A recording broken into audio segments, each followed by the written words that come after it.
નમસ્કાર વિદ્યાર્થી મિત્રો, અત્યારના સમયગાળા દરમિયાન લગભગ દરેક વિદ્યાર્થીઓનું રજીસ્ટ્રેશન અને વેરિફિકેશન કમ્પ્લીટ થઈ ગયા હશે અને દરેક વિદ્યાર્થીના માતા પિતાની અંદર વિદ્યાર્થીઓ પોતે પણ આવું વિચારતા હશે કે ચોઇસ ફિલિંગમાં કઈ કોલેજ પહેલા નંબર મૂકવી, કઈ કોલેજ બીજા ઉપર નંબર મૂકવી, કઈ કોલેજ ત્રીજા નંબર ઉપર મૂકવી.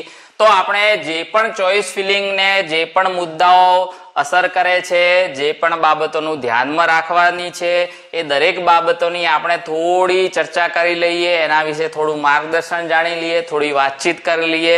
કદાચ આ બધા મુદ્દાઓ ઉપરથી તમને વધારે ઈઝી બનશે કે કઈ કોલેજ પહેલા મૂકવી, કઈ કોલેજ બીજી મૂકવી.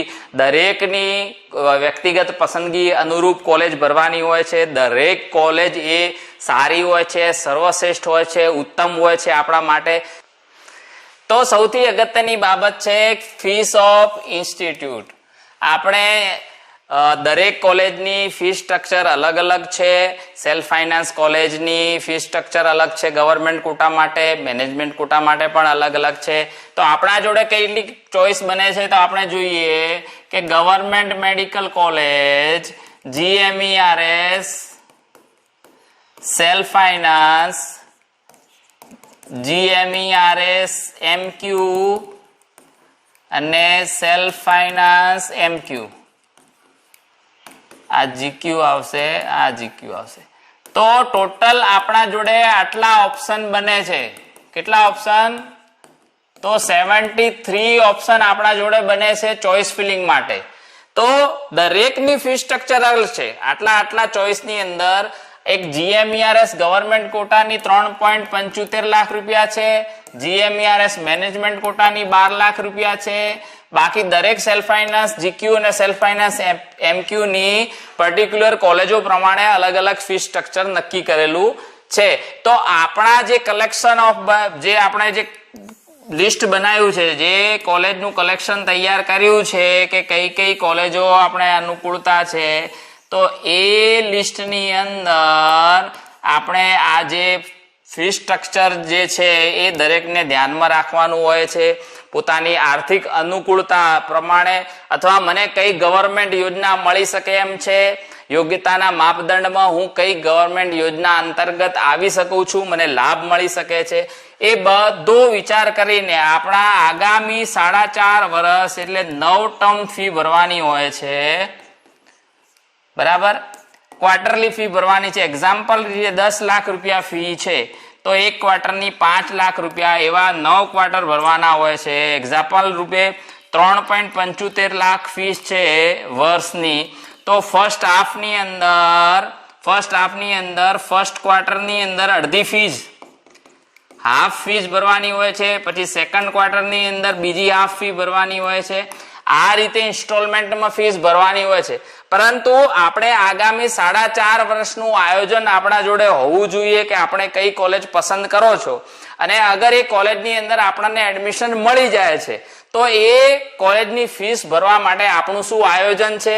તો પહેલો જ આપણે ટોપિક ડિસ્કસ કરી નાખ્યો કે ફીસ ઓફ ઇન્સ્ટિટ્યૂટ.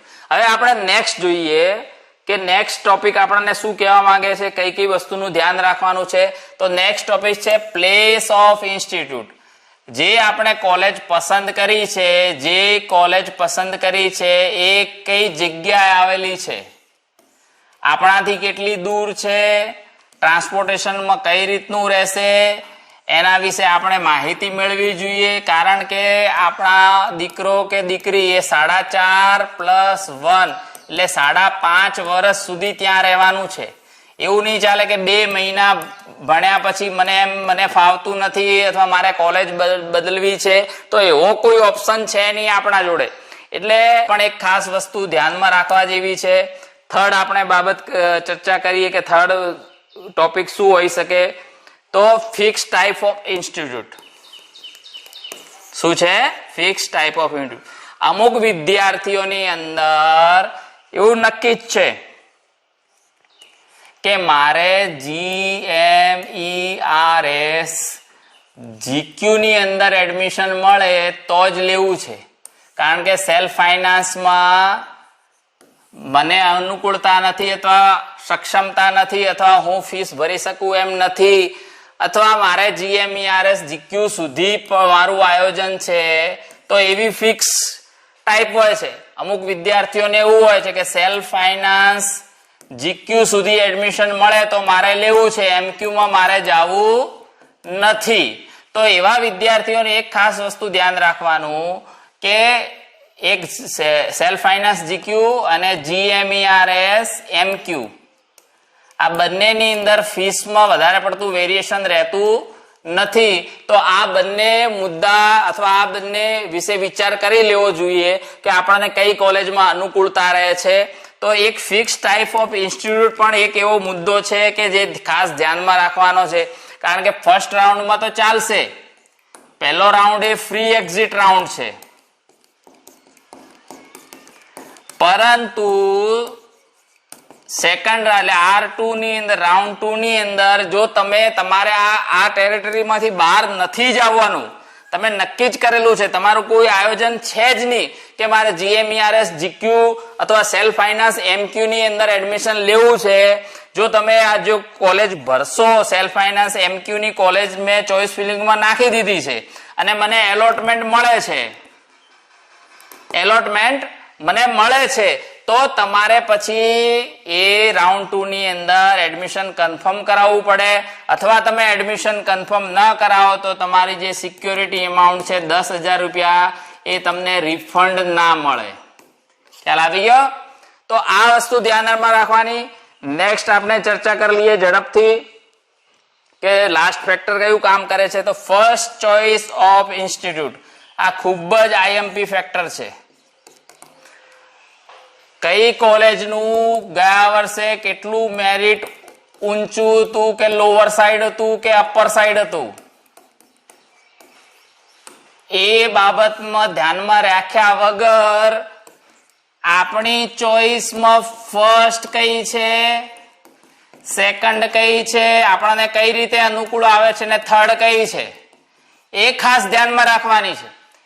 બરાબર? દરેક વિદ્યાર્થીને પોતપોતાની અનુકૂળતા પ્રમાણે કોલેજોનું ચોઇસ ફિલિંગ થતું હોય છે. આપણે પણ આપણા પ્રમાણે આપણી કઈ અનુકૂળતા છે, આપણું એવી મારી ચોઇસ, મારી વ્યક્તિગત ચોઇસ એવું બને કે જેનું મેરિટ લોઅર છે પણ મારી ફર્સ્ટ ચોઇસ છે, અને જેનું મેરિટ અપર છે એ મારી લાસ્ટ ચોઇસ છે, એવું પણ બની શકે. કારણ કે મને આ અનુકૂળ છે, મને આ અનુકૂળતા નથી આવતી.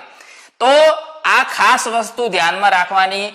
એવી દરેક કોલેજો વિશે વિચાર કરી રાખવાનો કે મારે પસંદગીની પહેલી કોલેજ કઈ છે, એ એડમિશન ના મળે તો બીજી કોલેજ કઈ છે, એનામાં એડમિશન ના મળે તો ત્રીજી કઈ ચોઇસ મારે લઈ શકે.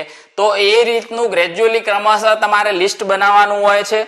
તો આ ખાસ અમુક પર્ટિક્યુલર નક્કી કરેલું છે કે મારે આ જ કોલેજમાં નામની કોલેજમાં એડમિશન લેવું છે, તો હું પહેલી એ નંબર ભરીશ. પછી જો એ ના મળે તો મારે F નંબરની કોલેજમાં એડમિશન લેવું છે, તો હું બીજા નંબરમાં F ભરીશ. એ ના મળે તો મને H નંબરની કોલેજ વધારે અનુકૂળ છે, તો ત્રીજા નંબરમાં H ભરીશ.